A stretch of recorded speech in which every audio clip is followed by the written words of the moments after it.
കുംഭമേളയിലെ viral താരവും ഫർമാൻ എന്ന യുവാവും തമ്മിലുള്ള വിവാഹം വലിയ രീതിയിൽ വിവാദമായതാണ്. അത് ദേശീയ തലത്തിൽ തന്നെ അവിടുത്തെ മാധ്യമങ്ങളടക്കം ചർച്ച ചെയ്തു. പിന്നീട് കേസായി, പ്രശ്നങ്ങളായി. ആ വൈറൽ താരം പ്രായപൂർത്തിയായില്ല എന്നുൾപ്പെടെയുള്ള വിഷയങ്ങൾ ചൂണ്ടിക്കാണിച്ചുകൊണ്ട് ഇയാൾക്കെതിരെ പോക്സോ കേസ് വരെ എടുത്താണ് ഈ ഫർമാനെതിരെ. ഏറ്റവും ഒടുവിൽ ഇവരെ തേടി മധ്യപ്രദേശ് പോലീസ് എത്തിയിരുന്നു. ഇവരെ പിടികൂടാൻ വേണ്ടിയുള്ള നീക്കങ്ങളൊക്കെ നടത്തിയിരുന്നു. അതിനിടെ ഈ രണ്ടുപേരും, ഈ ദമ്പതികൾ എവിടെയുണ്ടെന്ന് സംബന്ധിച്ച് ഇപ്പോഴും വ്യക്തതയില്ല. അതിനിടെ ന്യൂസ് 8 മുന്നിൽ ഒരു വെളിപ്പെടുത്തലുമായി അവർ എത്തിയിട്ടുണ്ട്. അതായത് തങ്ങൾക്ക് വധഭീഷണി ഉണ്ടെന്നാണ് കുംഭമേള വൈറൽ താരവും ഭർത്താവ് ഫർമാനും ന്യൂസ് 8 പറഞ്ഞത്. നേരെ കണ്ടാൽ വെടിവെച്ച് കൊല്ലുമെന്നാണ് ഭീഷണി. തങ്ങൾ കേരളത്തിലായതുകൊണ്ടാണ് സുരക്ഷിതരായിരിക്കുന്നതെന്നും കേരളത്തിൽ തന്നെ തുടർന്നും താമസിക്കാനാണ് ഉദ്ദേശിക്കുന്നതെന്നും ഇരുവരും വ്യക്തമാക്കി.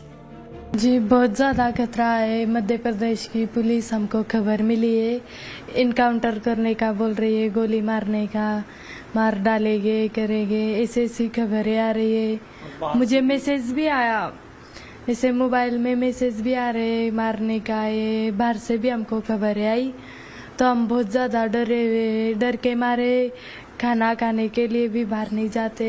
इतना ज़्यादा डर लगता है कि कोई मार देगा।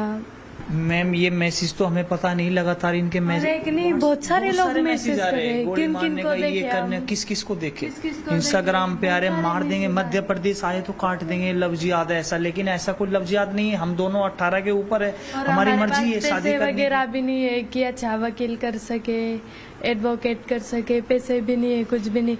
जो मेरे कुछ सॉन्ग वगैरह कुछ छोटा मोटा काम किया था, वो सारे पैसे भी मेरी फैमिली ने रख लिए। അതേസമയം കേസിൽ ഭർത്താവ് ഫർമാൻ ഹൈക്കോടതിയിൽ നിന്നും തിരിച്ചടി. മധ്യപ്രദേശ് ഹൈക്കോടതിയെ സമീപിക്കാൻ 2 ആഴ്ച സാവകാശം വേണമെന്ന ആവശ്യം കേരള ഹൈക്കോടതി തള്ളി. സിംഗിൾ ബെഞ്ചിൻ്റെതാണ് നടപടി. ആജ്ഞ രവീന്ദ്രൻ ചേരുന്നുണ്ട്. ആജ്ഞ, രണ്ടുപേരും പറയുന്നത് അവർക്ക് വധഭീഷണി ഉണ്ടെന്നാണ്. കാരണം അവരുടെ സ്വന്തം നാട്ടിലേക്ക് പോയി കഴിഞ്ഞാൽ അവിടെ വലിയ പ്രശ്നങ്ങൾ ഇതുമായി ബന്ധപ്പെട്ട് നിലനിൽക്കുന്നുണ്ട്. ഇവിടെ ലവ് ജിഹാദിൻ്റെ ഭാഗമായിട്ടുള്ള വിവാഹമാണ് ഇതെന്നായിരുന്നു പ്രധാനപ്പെട്ട ആരോപണം. ഇത് വലിയ രാഷ്ട്രീയ വിവാദമായതാണ്. മധ്യപ്രദേശിൽ ഈ വിഷയം ആളിക്കത്തുന്നുണ്ട്. ഇപ്പോഴും പ്രശ്നം കെട്ടടങ്ങിയിട്ടില്ല. അതിനിടെയാണ് ഈ രീതിയിൽ രണ്ടുപേർക്കും വധഭീഷണി ഉണ്ടെന്ന വിവരം കൂടി പുറത്തു വരുന്നത്. ആരുടെ ഭാഗത്തു നിന്നാണ് ഇത്തരം ഒരു ഭീഷണി സന്ദേശം എത്തിയിരിക്കുന്നത്?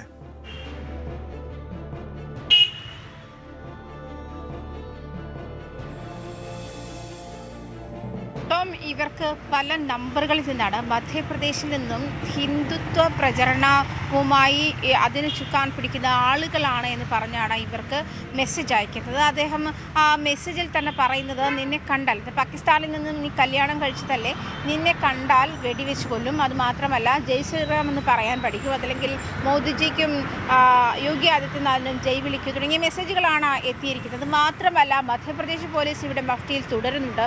ആ ഒരു സാഹചര്യത്തിൽ മധ്യപ്രദേശ് പോലീസ് ഒരു എൻകൗണ്ടർ പ്ലാൻ ചെയ്യുന്നു എന്നുള്ള ഒരു വിവരമാണ് ഇവർക്ക് ലഭിക്കുന്നത്. അതായത് ഇവരെ പിടികൂടിയ ശേഷം എൻകൗണ്ടറിലൂടെ ഇവരെ കൊല്ലാനുള്ള നീക്കമാണ് എന്നാണ് ഇവരുടെ ആരോപണം. ഇവരുടെ ആശങ്കയും അങ്ങനെയാണ്. ആ ആശങ്കയാണ് കഴിഞ്ഞ ദിവസം ഇവർ ന്യൂസ് 8 പങ്കുവച്ചതും. അത്തരത്തിലൊരു ആശങ്ക നിലനിൽക്കുന്ന സാഹചര്യത്തിൽ ടോം സൂചിപ്പിച്ചതുപോലെ ജാതീയ പ്രശ്നങ്ങൾ വളരെ കൂടുതലുള്ള സംസ്ഥാനം തന്നെയാണ് മധ്യപ്രദേശ്. ദുരഭിമാന കൊലകൾ ഉൾപ്പെടെയുള്ള കാര്യങ്ങൾ നോർത്ത് ഇന്ത്യയിൽ അത് കൂടുതലുമാണ്. മാത്രമല്ല ഈ മൊണാലിസയുടെ ജാതിയിൽ നിന്ന് അവരെ പുറത്താക്കിയിരിക്കുന്ന സാഹചര്യമുണ്ട്. അവരുടെ പ്രാദേശികമായിട്ട് ഇവരുടെയും അവരുടെ ഭർത്താവ് ഫർമാൻ്റെയും ഫോട്ടോകളൊക്കെ കത്തിക്കുന്ന സാഹചര്യങ്ങളൊക്കെ ഉണ്ട്. അത്തരമൊരു സാഹചര്യത്തിൽ തന്നെ ഇവരെ കൊലപ്പെടുത്തുമോ എന്നുള്ള പേടിയാണ് ഇവർക്കുള്ളത്. അതേസമയം മധ്യപ്രദേശ് പോലീസ് സംഘത്തിൽ തന്നെയുള്ള ആളുകൾ ഇവരെ ഇൻഫോം ചെയ്തിട്ടുണ്ട്. എൻകൗണ്ടറാണ് അവർ പ്ലാൻ ചെയ്യുന്നത്, ഏതെങ്കിലും തരത്തിൽ അവർ രക്ഷപ്പെട്ടോളൂ എന്നുള്ള മെസ്സേജ് ഇവർക്ക് നൽകിയെന്നും ഇവർ പറയുന്നുണ്ട്. അങ്ങനെ ഒരു സാഹചര്യത്തിലാണ് ഇവർ മധ്യപ്രദേശിലേക്ക് തിരിച്ചു പോകാൻ മടിക്കുന്നത്. മാത്രമല്ല നേരത്തെ ടോം സൂചിപ്പിച്ചതുപോലെ കേരളം സേഫാണ്, അതുകൊണ്ട് തന്നെ അവർ ഇവിടെ തുടരാനാണ് താല്പര്യപ്പെടുന്നത്.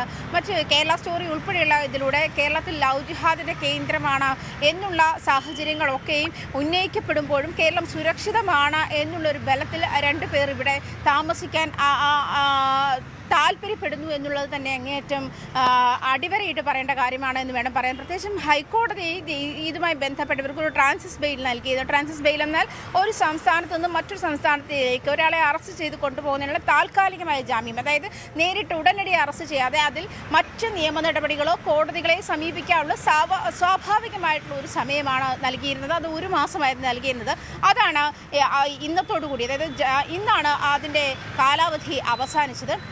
ഇന്നലെയാണ് അവർ വീണ്ടും ഈ ഫർമാൻ കോടതിയെ സമീപിച്ചത്. അതായത് 2 ആഴ്ചത്തെ സമയം കൂടി നൽകണം, മധ്യപ്രദേശ് ഹൈക്കോടതിയെ സമീപിക്കാൻ 2 ആഴ്ചത്തെ സമയം കൂടി നൽകണമെന്ന ആവശ്യം ഉന്നയിച്ച് ഇന്നലെയാണ് ഹൈക്കോടതിയിൽ ആ ഹർജി പരിഗണിച്ചത്. അതിന് ഇന്ന് വിധി പറയാൻ മാറ്റിവെച്ചിരിക്കുകയായിരുന്നു. അങ്ങനെ ആ ഹർജി തള്ളുന്ന ഒരു സാഹചര്യത്തിൽ തന്നെയാണ് ഹൈക്കോടതി പോയിരിക്കുന്നത്.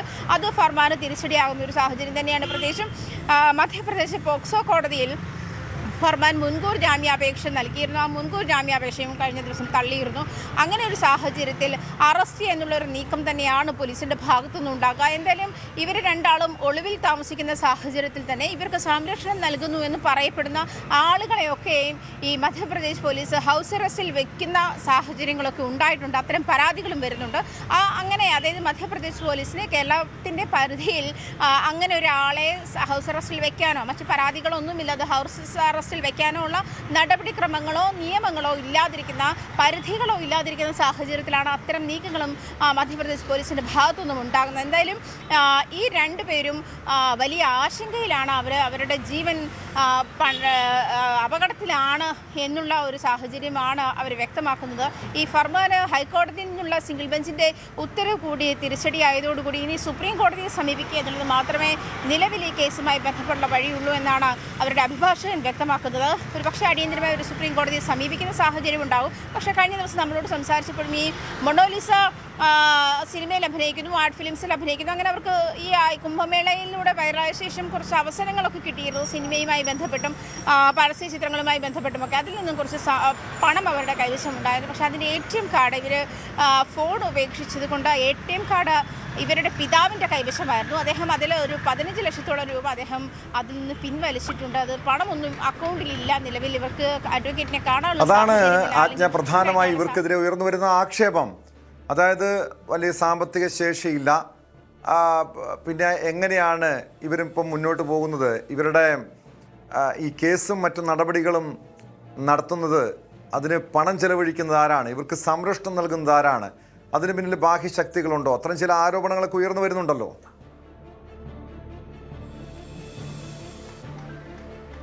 തീർച്ചയായിട്ടും കഴിഞ്ഞ ദിവസം ഇന്ന് തന്നെ നമ്മളോടൊപ്പം ഇതുമായി വന്ന പ്രതികരണങ്ങളിൽ പ്രധാനപ്പെട്ട ഒന്നും അതുതന്നെയായിരുന്നു. പ്രത്യേകിച്ചും CPM നേതൃത്വത്തിലാണ് ഈ പെൺകുട്ടിയുടെയും ഫർമാൻ്റെയും വിവാഹം നടന്നത്. അതുകൊണ്ട് തന്നെ CPM സംരക്ഷണം നൽകാനുള്ള ഉത്തരവാദിത്വം അവർ കാണിക്കുന്നുണ്ട്. ഈ കേസുമായി ബന്ധപ്പെട്ടോ അല്ലെങ്കിൽ കോടതിയുമായി ബന്ധപ്പെട്ടുള്ള നടപടിക്രമങ്ങൾക്ക് പണം ചെലവാക്കുന്നത് CPM വൃത്തങ്ങളിൽ നിന്നാണ് എന്നുള്ള ആരോപണവും ശക്തമാണ്. അതേസമയം ഫർമാനും അത്തരത്തിലുള്ള മതപരമായിട്ടുള്ള സഹായങ്ങൾ ലഭിക്കുന്നുണ്ട് എന്നുള്ള ആരോപണവും ശക്തമാണ്. എന്തായാലും നിലവിൽ അവർ തന്നെ വെളിപ്പെടുത്തിയിട്ടുണ്ട്. അവരുടെ കയ്യിൽ പണമില്ല എന്നുള്ള കാര്യം വെളിപ്പെടുത്തിയിട്ടുണ്ട്. അവരുടെ കയ്യിലെ പണമൊക്കെ തീർന്നിട്ടുണ്ട്. അഡ്വക്കേറ്റ് കുറച്ച് സഹായിച്ചു എന്ന് കഴിഞ്ഞ ദിവസം പറഞ്ഞിരുന്നു. അത്തരത്തിൽ അതായത് ഈ നിയമപരമായിട്ടുള്ള കാര്യങ്ങൾക്കുള്ള പോലും തുക അവരുടെ കൈവശമില്ല എന്നുള്ള കാര്യമാണ് അവർ വ്യക്തമാക്കുന്നത്. അതേസമയം ഈ പെൺകുട്ടിയുമായി തമ്പാനൂർ പോലീസ് സ്റ്റേഷനിൽ ഇവരുടെ പിതാവ് ചെന്നതിൻ്റെ CCTV ദൃശ്യങ്ങളുണ്ട്. ഈ ഫർമാൻ തന്നെ പറയുന്നുണ്ട്, പിതാവ് നാട്ടിൽ പോയ ശേഷമാണ് പിന്നീട് തട്ടിക്കൊണ്ടുപോയി, പെൺകുട്ടി മൈനറാണ് തുടങ്ങിയ കാര്യങ്ങളൊക്കെ വെളിപ്പെടുത്തിക്കൊണ്ട് പിതാവ് തന്നെ പരാതി നൽകുന്നത്. മാത്രമല്ല ഈ പെൺകുട്ടിയുടെ അനിയൻ, അവന് 17 വയസ്സായി, അവൻ്റെ ഈ ഹോസ്പിറ്റൽ റെക്കോർഡ്സ് വെച്ചിട്ടാണ് ഈ വ്യാജരേഖകൾ ഉണ്ടാക്കിയിരിക്കുന്നത്. അനിയനും ഇവരും അനിയൻ 17 വയസ്സ് കഴിഞ്ഞു. മൊണോലിസയുടെ പേര് വോട്ടേഴ്സ് ലിസ്റ്റിലുണ്ട്. അതുപോലെ ആധാർ കാർഡുമായി ബന്ധപ്പെട്ടുള്ള രേഖകൾ, അവരുടെ സ്കൂൾ സർട്ടിഫിക്കറ്റ് തുടങ്ങിയ കാര്യങ്ങളൊക്കെയും ഹാജരാക്കിയിട്ടും ഇതുമായി ബന്ധപ്പെട്ട് ഇപ്പോഴും മൈനറാണ് എന്നുള്ള വാദം നിലനിൽക്കുന്നത് എങ്ങനെയാണ് മനസ്സിലാകുന്നില്ല എന്നുള്ളതാണ്. ഇതിൽ ഒരു പൊളിറ്റിക്കൽ ഇൻഫ്ലുവൻസ് ഉണ്ട് എന്നുള്ള വാദമാണ് നിലനിൽക്കുന്നത്. എന്തായാലും രാഷ്ട്രീയപരമായി ഈ കേസിനെ അല്ലെങ്കിൽ ജാതീയമായി ഈ കേസിനെ മാറ്റുന്നു, മതപരമായി ഈ കേസിനെ മാറ്റുന്നു എന്നുള്ളതാണ് പ്രധാനപ്പെട്ട കാര്യം. ഇവർ വൈറൽ താരമായിരുന്നില്ല എങ്കിൽ ഒരു പക്ഷേ ആരും അറിയപ്പെടാതെ പോകുന്ന ഒരു വിവാഹമായി ഇത് മാറുമായിരുന്നു. അതേസമയം മൊണാലിസ വൈറലായത് കുംഭമേളയിലൂടെയാണ്. അതുകൊണ്ട് അതിന് ഈ പെൺകുട്ടിക്ക് ഒരു ഹിന്ദുത്വ മുഖമുണ്ട് എന്നുള്ള തരത്തിലുള്ള ആരോപണങ്ങളും, അതുമാത്രമല്ല ഫർമാൻ ഇത്തരത്തിൽ ലവ് ജിഹാദ് ഭാഗമായിട്ടാണ് ഇവരെ തമ്മിൽ ഇൻസ്റ്റഗ്രാമിലൂടെ പരിചയപ്പെട്ടതാണ്. അങ്ങനെ ഫർമാൻ ഇത്തരത്തിൽ ലവ് ജിഹാദിന്റെ ഭാഗമായിട്ടാണ് ഇവരെ വിവാഹം കഴിച്ചത് തുടങ്ങിയ കാര്യങ്ങളും ആരോപണങ്ങളും ഒക്കെ അങ്ങോട്ടും ഇങ്ങോട്ടുമുണ്ട്. എന്തായാലും രണ്ടു പേരുടെ ജീവിതമാണ്. പക്ഷേ ഇവിടെ നിന്ന് കൊണ്ടുപോയാൽ അല്ലെങ്കിൽ ഇവർക്ക് കേരളം വിടേണ്ടി വന്ന സാഹചര്യം ഉണ്ടായാൽ മധ്യപ്രദേശ് പോലീസ് അറസ്റ്റ് ചെയ്താൽ തങ്ങൾ ജീവനോടെ ഉണ്ടാവില്ല എന്നുള്ള ആശങ്ക രണ്ടുപേരും ഷെയർ ചെയ്യുന്നുണ്ട്. അതുമാത്രമല്ല ഇവരുടെ പ്രാദേശികമായി ഇവർക്ക് ജാതീയമായിട്ടുള്ള ഒരു പക്ഷേ ഈ ഫർമാനും പെൺകുട്ടിയെ മനസ്സിലാക്കേണ്ടത് ഈ രാജ്യത്ത് നിയമവ്യവസ്ഥയുണ്ട്, അതിന് വിധേയപ്പെട്ട് തന്നെ നിൽക്കണം. കാരണം അവർ പേടിക്കേണ്ട കാര്യമുണ്ടോ? നിയമപരമായിട്ടാണ് വിവാഹം കഴിച്ചതെങ്കിൽ, ആ പെൺകുട്ടി പ്രായപൂർത്തിയായിട്ടുണ്ടെങ്കിൽ മറ്റ് നിയമപ്രശ്നങ്ങളൊന്നുമില്ല. അതിനപ്പുറം കള്ളത്തരം കാണിച്ചിട്ടുണ്ടെങ്കിൽ പേടിക്കണം, നിയമത്തെ പേടിക്കണം. അതല്ലെങ്കിൽ അവർ നിയമത്തിന് മുന്നിൽ ഹാജരാകണം, നിയമ നടപടികളുമായി മുന്നോട്ട് പോകാം. അത് കേരളത്തിൽ മാത്രമല്ല, മധ്യപ്രദേശിലും അതല്ലെങ്കിൽ മറ്റ് മേൽക്കോടതികളുണ്ട്. ആ രീതിയിൽ മുന്നോട്ട് പോകേണ്ടതാണ്. പക്ഷെ എന്തായാലും അവർ ഇപ്പോൾ ഉന്നയിക്കുന്ന വിഷയം ഏറെ ഗൗരവമുള്ളതാണ്. ചില മത തീവ്രവാദ അല്ലെങ്കിൽ മതവർഗീയ ശക്തികളുടെ ഭാഗത്തുനിന്ന് അവർക്ക് നേരെ ആക്രമണം ഉണ്ടാകുന്നുണ്ട്, ഭീഷണി ഉണ്ടാകുന്നുണ്ട് എന്നാണ് ഇരുവരും ന്യൂസ് 18നോട് വെളിപ്പെടുത്തിയത്.